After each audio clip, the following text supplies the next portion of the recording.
Want to speak real Filipino from your first lesson? Sign up for your free lifetime account at filipinopod101.com. You've decided to study a new language, so now what? Well, you want to become fluent fast, right? Here are the top 5 shortcuts to learning a language. Number 1. Create a study schedule and set some goals. Many language learners are unorganized. Creating a schedule allows you to free up time to study consistently. Goals give you motivation and something to strive for. Number 2. Make it fun. If you learn how to make your study time enjoyable, chances are you'll be more inclined to study. Watch a TV show with subtitles or listen to some music. Number 3. Find a language partner. This is the best way to improve your conversation skills. It will help you gain fluency even faster and increase confidence when speaking. Number 4. Use word lists to build up a solid vocabulary. This is a great way to build up your fluency, one word at a time. Luckily, we have all the word lists you need, with a range of topics, from food to love. Choose whichever language you want to study and go. Number 5. Don't be afraid to make mistakes. Nothing helps you improve more than correcting your own errors. You're more likely to remember it correctly the next time around. Everyone makes mistakes. Don't be afraid to learn from them. There's no magical way to learn a new language overnight, but doing all of these can really help your learning process. And remember, if you're interested in getting on the fast track to fluency, sign up for your free lifetime account. No credit card required, and you'll get the best free online resources. Start learning now. Want to finally start speaking in your target language? In this guide, you'll discover the top 7 ways to practice speaking on your own with our lessons. Let's begin. Number 1. Shadowing. Shadowing is a proven learning technique where all you do is repeat what you hear in order to practice speaking. So, access any audio or video lesson on the site and press the play button to start. Then, as you listen or watch, just repeat the conversations. Or, even easier, read along out loud with the dialogue section. The script is right there in front of you. With our lessons, you can master entire conversations, just like that. Number 2, read out loud. I just mentioned it, but reading out loud is another powerful tactic and deserves its own mention. With every lesson, you get written transcripts and translations. So, as you play the lesson, read the dialogue out loud as you hear it. Why? By reading out loud, you're also practicing your speaking skills. You can do this with the lesson notes, the lesson transcript, or the dialogue tool. With the dialogue tool, you can listen to each line again and again, and repeat out loud until you master them all. Number 3, speed up your reading to speed up your speaking. Being able to speak without thinking is a sign of language mastery. If you're talking to a native and can respond quickly, they'll assume that you're fairly fluent. How can you do this? When you read out loud, try increasing your speed a little bit every time. So, start by reading with the dialogue tool. If you're like most learners, you'll read the first line slowly. That's because you're still getting used to the words, which is okay. Reread it. On your second try, you know most of the words, and you'll read a little faster. Reread it again. On your third try, you'll be even faster, at a native speaker's speed. And being able to read these phrases out loud and fast will help you speak fast. Number 4, record and compare yourself with native speakers. In order to sound like a native speaker, you must imitate native speakers. So here's how. Access the voice recorder, which is in the dialogue study tool in every lesson. Click on the microphone icon. Listen to the native speaker's audio, and then record yourself. You can then compare the 2 recordings side by side, and practice and try again and again until you perfect your pronunciation. Number 5, get feedback from our Premium Plus teacher. If you're learning by yourself and don't have access to real teachers, then you can always get feedback from our Premium Plus teachers. With the My Teacher tool, you can record yourself speaking and send the audio file to the teacher. They'll review it and tell you what to improve and how. That's it. Number 6, level up your speaking with Premium Plus assignments. With Premium Plus, you can also get assignments that cover reading, writing, listening, and even speaking from your teacher. These assignments can be tailored to your goals and needs. You get a new one every week, or anytime you're ready for a new one. Number 7, get even more lessons in the lesson library. If you want even more lessons on speaking and conversations, visit our lesson library and under Category, choose Conversation. You'll get all of the pathways and lessons that are focused on speaking. If you enjoyed these tips, hit the like button, share it with anyone who's trying to learn a language, and subscribe to our channel. We release new videos every week. And if you're ready to finally learn language the fast, fun, and easy way, and start speaking from your very first lesson, get our complete learning program. Sign up for your free lifetime account right now. Click the link in the description. I'll see you next time. Bye! Today we're going to talk about 4 techniques to help you stop translating in your head and instead start thinking in your target language. This will allow you to have conversations with ease, read smoothly, and better understand native speakers. These are 4 methods to help you think in a new language. Number 1, surround yourself with your target language. This way, you'll be completely immersed in the language. Without realizing it, you'll learn pronunciation, sentence structures, grammar, and new vocabulary. Play music in the background while you're cooking, or have a radio station on while you study. Just use one of our endless podcasts available to you. These are easy to listen to in the background while doing other things. Number 2, learn through observation.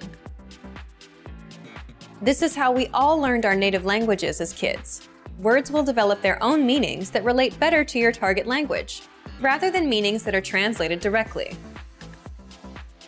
Number 3, speak out loud to yourself.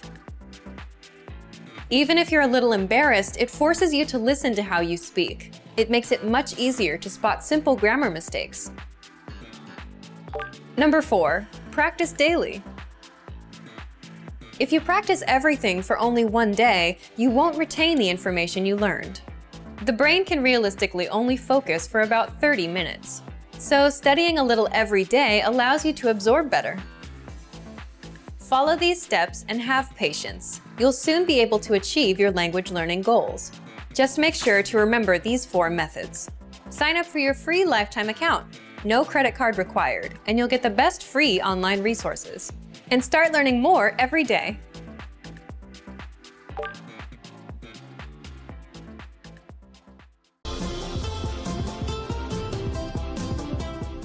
Kamusta kayo? Ako si Erica. Hi everybody, I'm Erica. Welcome to FilipinoPod101.com's Filipino sa 3 minuto. The fastest, easiest, and most fun way to learn Filipino. In the last 2 lessons, we've learned some basic conjugations of Filipino verbs. We will now jump into our lessons dedicated to question words in Filipino. In this lesson, we will talk about the most commonly used question word, ano, which means what. So imagine you want to ask your friend, "What are you doing?" How would you do it? In this case, you should say, "Ano ang ginagawa mo?" Ano ang ginagawa mo? Let's break down this question. Ano is how you say what in Filipino. It is then followed by the article ang. Next comes ginagawa, the present tense of the verb gawin, which we have just studied. Finally, we have mo, the pronoun you. So altogether, it is ano ang ginagawa mo. I mentioned before that ano ang is often shortened to anong in conversations. So you could also say this sentence as, anong ginagawa mo? In formal situations, we add po after the word ano and change mo into the plural nyo. Ano po ang ginagawa nyo? Ano pong ginagawa nyo? Unlike the English what, ano actually has a plural form, and that is ano-ano. We use this when we are expecting multiple answers. For example, ano-ano pong lulutuin nyo bukas? What are you going to cook tomorrow? Here, you are implying that you are asking about more than one dish. Now it's time for Erica's tips. Do you want to broaden your Filipino vocabulary? You can use ano to ask for the Filipino translation of things. Just use this formula. Ano ang, the thing you want to translate, sa Filipino. For example, ano ang English sa Filipino? What is English in Filipino? I think you already know the answer to this. We discussed it in lesson 4. Need to ask more questions? In the next lesson, we will talk more about the Filipino question word for where. See you in the next Filipino sa 3 minuto lesson. Hanggang sa muli! Want to speak real Filipino from your first lesson? Sign up for your free lifetime account at filipinopod101.com.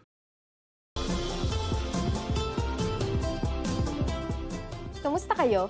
Ako si Erica. Hi everybody, I'm Erica. Welcome to FilipinoPod101.com's Filipino sa 3 minuto. The fastest, easiest, and most fun way to learn Filipino. In the last lesson, we learned how to ask what questions in Filipino. In this lesson, we're going to ask where questions. For example, what if you want to ask your friends, where are you going? Then you will ask them, saan kayo pupunta? Saan kayo pupunta? Let's take a closer look at this question. First, we have saan, which means where. However, saan is used only to ask about a destination. Next is kayo, which is the plural you in Filipino. Lastly, there is pupunta, meaning to go. Simple, right? So, altogether it is, saan kayo pupunta? Where are you going? Just like the previous ano, saan also has a plural form to ask about multiple destinations. It is saan-saan. Saan-saan kayo pupunta sa Japan? Which places are you going to visit in Japan? Now, to ask about locations and not destinations, we add the prefix na to saan. Nasaan. It is the question word you use to ask someone where he or she is. Nasaan ka? Where are you? Or to ask about the location of an object or place. Nasaan ang ospital? Where is the hospital? We talked about locations back in lesson 13. Now it's time for Erica's tips. Here's another useful form of the verb magpunta. Papunta. It means in the process of going or about to go. You can use this when your friend is waiting and is asking you, nasaan ka na? Where are you now? Papunta na ako. This is what Filipinos say to mean, I'm on my way. Now you can avoid getting lost. In the next lesson, we learn more about asking questions, this time using who in Filipino. I'll be waiting for you in the next Filipino sa 3 minuto lesson. Hanggang sa muli! Kamusta kayo? Ako si Erica. Hi everybody, I'm Erica. Welcome to FilipinoPod101.com's Filipino sa 3 minuto. The fastest, easiest, and most fun way to learn Filipino. In the last lesson, we learned how to ask where questions in Filipino. This time, we are going to ask who questions. Imagine you see your friend talking to someone you don't know. You could ask him after, sino yung kausap mo kanina? Who were you talking to earlier? Sino yung kausap mo kanina? Let's break it down. Sino is the Filipino word for who. Yung means that. Kausap literally means the one who was being talked to. Mo is the pronoun you. And finally, kanina means sometime earlier. Again, altogether it is, sino yung kausap mo kanina? Of course, just like ano and saan, sino also has a plural form. Can you guess what it is? It's sino-sino. We use it for asking about more than one person. Sino-sino ang mga pumunta sa party? Who are the ones who came to the party? Here's another variation of sino. Kanino. Kanino is used to ask about ownership. It acts just like the English whose. For example, kanino itong payong? Whose is this umbrella? Do you remember in the previous lesson we added the prefix na to saan in order to ask about location? Well, you could also add na to kanino to ask if what you are looking for is located on a person. In other words, you use it to ask, who has the thing you're looking for? For example, na kanino ang payong ko? Who has my umbrella? Now it's time for Erica's tips. In the Philippines, when knocking on someone's door, we usually say, tao po. It's like asking, anyone in? Now, when you hear this and don't recognize who's asking it, then you should reply, sino po sila? This is the polite way of asking who someone is, which is a must when talking to strangers. In this lesson, we learned how to correctly use sino in these variations. Now, you can easily know who is who. Next time, we'll talk about the question word for time, kailan. I'll see you in the next Filipino sa 3 minuto lesson. Hanggang sa muli! Kamusta kayo? Ako si Erica. Hi everybody, I'm Erica. Welcome to FilipinoPod101.com's Filipino sa 3 minuto. The fastest, easiest, and most fun way to learn Filipino. In the last lesson, we learned how to ask who questions in Filipino. This time, we are going to ask when questions. Imagine you have planned to go to the movies with your friends, but have not yet decided when. You can ask them, kailan tayo pupunta sa sinehan? When are we going to the movies? Kailan tayo pupunta sa sinehan? Let's break down this question. First, we have kailan, which is when in Filipino. Then we have tayo, which means we. Next is pupunta, which is the future tense of the verb punta, to go. Sa is a preposition which functions as to. And finally, sinehan means movie theater. So, altogether, it is kailan tayo pupunta sa sinehan? As we have discussed before, Filipino question words usually come with a plural form. For kailan, it is kay kailan. However, it is not very commonly used. Instead, we add certain words to kailan to ask about multiple times and other questions about time as well. Here are some useful words you could add to kailan. First, you could add tuwing, making the question phrase tuwing kailan. Literally, this means every when. We use this to ask about someone's schedule. For example, tuwing kailan ka pumupunta sa gym? When do you go to the gym? You could also add simula, meaning since to kailan. Simula kailan ka pa nag-aaral dito? Since when have you been studying here? On the contrary, you could also add hanggang, which means until. Hanggang kailan ako maghihintay? Until when should I wait? Now it's time for Erica's tips. Here's another word you could add to kailan. Kahit. Kahit kailan literally means even though when, but it is what Filipinos use to mean whenever or anytime. You could also add kahit to the previous question words we have already learned. Kahit ano, whatever, anything. Kahit saan, wherever, anywhere. Kahit sino, whoever, anyone. Are you ready for the next Filipino sa 3 minuto lesson? Next time, we will be discussing how to say yes or no questions. I'll see you there. Hanggang sa muli!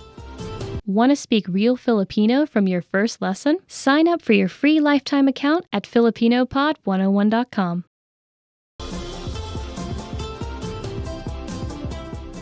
Kamusta kayo? Ako si Erica. Hi everybody, I'm Erica. Welcome to FilipinoPod101.com's Filipino sa 3 minuto. The fastest, easiest, and most fun way to learn Filipino. In the last lesson, we learned how to ask when questions in Filipino. This time, we are going to ask yes or no questions. Imagine you're considering a place to live in. You might want to ask some of the following questions. Malawak ba ang lugar? Is the place spacious? Hindi ba mahal ang renta? Is the rent not expensive?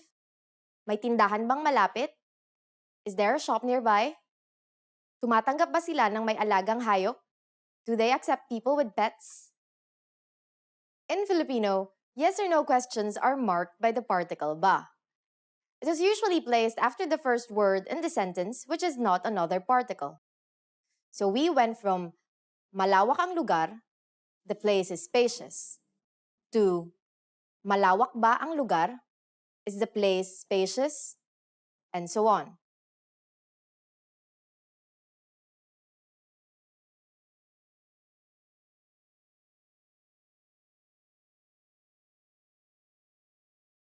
However, there are some exceptions to this. One common example is, if the sentence has the pronoun ka, then the particle ba comes after it. Pupunta ka ba? Are you going? When asking yes or no questions politely, then the particle ba would also come after po. Malawak po ba ang lugar? Hindi po ba mahal ang renta? May tindahan po bang malapit? Tumatanggap po ba sila ng may alagang hayop? The particle ba is also used in the Filipino tag question, hindi ba? It can be translated as, isn't it? Just like in English, we also put tag questions at the end of sentences. Maganda ang lugar na ito, hindi ba? This place is good, isn't it? Hindi ba could also be shortened to, di ba? Maganda ang lugar na ito, di ba? Now it's time for Erica's tips. Instead of simply saying oo or yes, here's a useful expression you can use when agreeing to someone. Oo nga. It's like saying, yeah, you're right. Maganda ang lugar na ito, di ba? Oo nga. Now you know how to use ba to make yes or no questions in Filipino. Next time, we'll learn something I bet you'll really like. Find out what it is in the next Filipino sa 3 Minuto lesson. Hanggang sa muli! Hey everyone! Welcome to your monthly review. The monthly show on language learning, where you discover new learning strategies, motivational tips, new study tools, resources, and where we show off learners like you speaking the language. That is, if you're brave enough to participate and become language learning famous. All the materials mentioned in this video are available for you right now on our website. Click the link in the description to sign up for your free lifetime account and start speaking in minutes. Okay, today's topic is why your worst days are the best days to study. So, have you ever had a day where you planned on learning language and you just couldn't go through with it? Even if learning a new language is your personal goal, something that you really want? Well, today you're going to learn 1. Why these bad days happen, and 2. Why you'll get your best work done on your worst days. Let's start. Why bad days happen with language learning. When I say bad days, I don't mean when you're too busy or when life gets in the way. These things are unavoidable. I mean days when you're just not in the mood. It's a perfectly good day, the sun is shining, no bad news, but you just can't get yourself to study. You're just wasting the day. So, here's why they happen. First, it's the law of diminishing returns in action. What does this mean? Think of it as eating pizza every day for 5 days a week. On the first day, the first 2 slices are great, but by the third one, you're feeling queasy. It's not as good. And by the 5th day, you're sick of pizza. That's the law of diminishing returns, when the benefits start decreasing over time. And it happens with language learning. When you first start, you learn a lot of phrases and it feels good. You're excited. But as time goes on, you don't feel like you're learning much. And this affects your mood and motivation. So you're not as excited to learn anymore. So you start having bad days. Second, bad days happen because you overthink things and ruin it for yourself. It's like dreading going to the gym. Let's say you went yesterday. You have to go again today. So you're dreading it all day long. I gotta go again. You set yourself up for a bad mood and a bad day. Third, bad days are a natural part of the cycle. Some days will be good. Most days you'll feel indifferent. Some days will be bad. But that's completely natural, and anyone with long-term projects and goals feels the same. And fourth, you can't be on 100% of the time. So just like days can't always be good, you too can't always be on and ready to go all the time. Again, just a realistic and expected part of the journey. Now, let's jump into the second part, why you'll get your best work done on your worst days. So, why will you get your best work done? First, it's not that bad once you start. Once you've spent 10 or 15 minutes learning a language, it's not so bad. People say the same thing about the gym. If you show up and put in a bit of time, it gets easier. Second, it's overcoming a mental barrier. What I mean is, when most of us have bad days, our brain automatically says, okay, can't be done today. Stop, we're done. But if you just work through it, you don't take these bad days so seriously anymore. And that means you're more likely to stick with your language learning goal. This brings us to the next point. Third, it's your best work because working on a bad day only strengthens your habit of language learning. Remember, habits are what will help you master a language over time. If you can stick to a habit on a bad day, your habit only gets stronger, and it will lead you to fluency. And finally, fourth, it just feels good to overcome something. Imagine you have a bad day, but you still put in 10 minutes of language learning. It's a real sense of achievement. And it doesn't matter if you do a 10-minute lesson or a 5-minute lesson.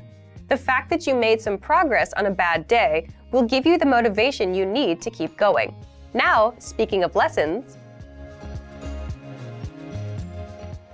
here are this month's new lessons and resources. First, the Best of 2018 Language Learning Cheat Sheets. If you want to get access to all of our conversation cheat sheets that we sent out this year, here's your chance. Download this PDF bundle right now. Next, the brand new Supermarket Cheat Sheet. With this cheat sheet, you'll learn must-know shopping phrases and vocab for meats, vegetables, and all products that you'll find in a supermarket. And finally, the most common adjectives. If you're a beginner and don't yet know these adjectives, then this is a perfect chance to boost your vocabulary. This 1-minute lesson will get them stuck in your head, guaranteed. To get these free lessons and resources, just click the link in the description below. All right, everyone. Now we're asking you to submit a video or audio file of yourself speaking the language. If you do, you'll win 3 free months of access to our learning program, which includes your very own teacher. Here's the challenge for you. Yes, everyone watching this. Record a 30-second to 1-minute video or audio clip. Introduce yourself in the language. Share your name, where you're from, and why you're studying this language. And you'll win a 3-month Premium Plus subscription. To submit, click on the link in the description. Sign up for your free lifetime account. Then, fill out the form. Attach the audio or video file, and press submit. We may feature you in next month's episode. So a lot of learners will see you and your progress, and will hopefully get inspired to improve and master the language. To submit a recording, click the link in the description and follow the instructions on the page. So thank you for watching this episode of Monthly Review. Next time, we'll talk about how to set achievable language learning goals and resolutions. In the meantime, submit your recording if you're brave. Like and share this video, and leave a comment to tell us what language learning tactics you'd like us to talk about. See you next time. Bye!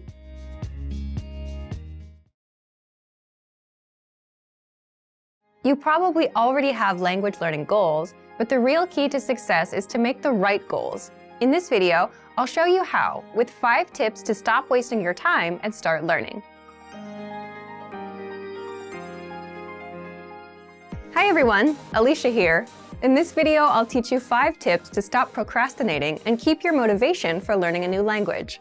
Some of these are study methods, and some will be general ways that you can keep your study motivation up.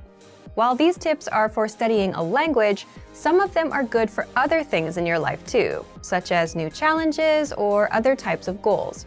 But before we start, don't forget to click the link in the description to get your bundle of PDF cheat sheets, including survival phrases, romantic lines, learning tips, absolutely free. Now, you probably already have some goals you're trying to achieve when it comes to your language learning progress. While achieving these goals is important, making sure you make the right goals is the real key to success. The very first tip is to set SMART goals. SMART is an acronym, meaning each letter in the word stands for another word. The earliest known reference to SMART goals was in an article written by George T. Doran for a 1981 issue of the Management Review Academic Journal. The acronym varies depending on its use, but each letter generally stands for some criterion that helps with effective goal setting. For our purposes, let's define SMART goals as follows. The S stands for specific. Your goals should target a specific area for improvement. Our natural tendency is to have a goal that's very general. If your goal isn't specific enough, you'll lack the focus and proper direction you need to achieve your goals. So S is for specific. M stands for measurable. Your goals should be quantifiable. They should be able to indicate progress in some way. You have to be able to track your progress, otherwise you won't know if you're getting any closer to your goal. As you see yourself getting closer and closer to your goal, your motivation will go up. So your goals need to be measurable. A stands for achievable. Your goals have to be achievable. Many people want to become fluent in their target language immediately. However, this goal is unrealistic. Your goals have to be achievable. If your goal is too challenging for your current level, it will only demotivate you when you aren't where you think you should be. Instead, think about what results can realistically be achieved given your level, your resources, and any constraints, such as time. So make sure that your goal is actually achievable. R stands for relevant. Your goals may be specific, they may be measurable, and they may be achievable, but are they actually relevant to what you want to achieve? Don't just do a lot of things. If you're focused on improving your speaking skills in your target language, make sure that you spend your time having conversations with others. Make sure you're doing the right things so that your efforts actually bring you closer to your goal instead of just giving you more work. T stands for timely. You need to set a deadline for your goals. If you don't specify when you plan to achieve the result you've set for yourself, it's very easy to put off the task. You can delay it until tomorrow, the next week, or the next month, and at this rate, you'll never get things done. So your goal must have an end date. So remember, tip number 1 is to set SMART goals: specific, measurable, achievable, relevant, and timely. So, for example, a goal you could make is registering for a challenging test, a test that's a little bit beyond your current level. I hate failing, so if I register for a challenging test, I'm motivated to study because I don't want to fail. This is a good example of a SMART goal because tests are specific. There are tons of different tests focused on speaking, grammar, and comprehension. Pick a test that can measure the specific area in which you'd like to grow. Measurable. Tests are measurable. Every test measures your performance to some degree. Whether it's a total count of right and wrong answers or a simple pass or fail, every test measures your performance. Tests are achievable. There's an important detail to remember here, though. Find a test that is achievable for you. If you're a beginner, then the most advanced test is probably not right for you. Find one that's meant for beginners. Then, after that one, work your way up to more advanced tests in the future. Tests are relevant. Most, if not all, language tests are designed to ensure that you're capable of performing to a set standard in your target language. Lower-level tests are designed to ensure that you can handle the most essential aspects of your target language. But there are tests for all levels, including higher education entry exams that could be difficult, even for native speakers. Pick the one that's right for you. And finally, tests are timely. If your test is completed in a physical location, then this one is obvious. You have to be at that spot at the set time, ready to take the test. There's no wiggle room. But even online tests will most likely have a deadline for you to complete them. The second tip to help you stop procrastinating and to keep your motivation up is to create a diary or social media account that you can update every day.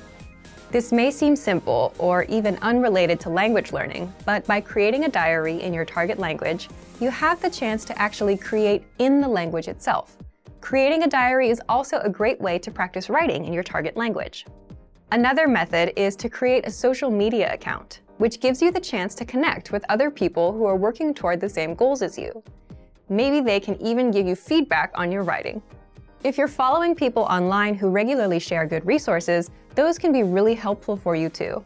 It lets you find new tools that can encourage and motivate you, especially if they relate to some of your other interests, such as music or books in other languages. This is a really good way to take a few minutes every day to work towards your goal, without it even seeming like work.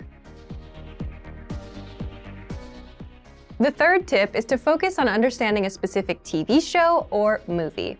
Try to watch a movie in your target language without any subtitles, or try to understand your favorite TV show that's in your target language.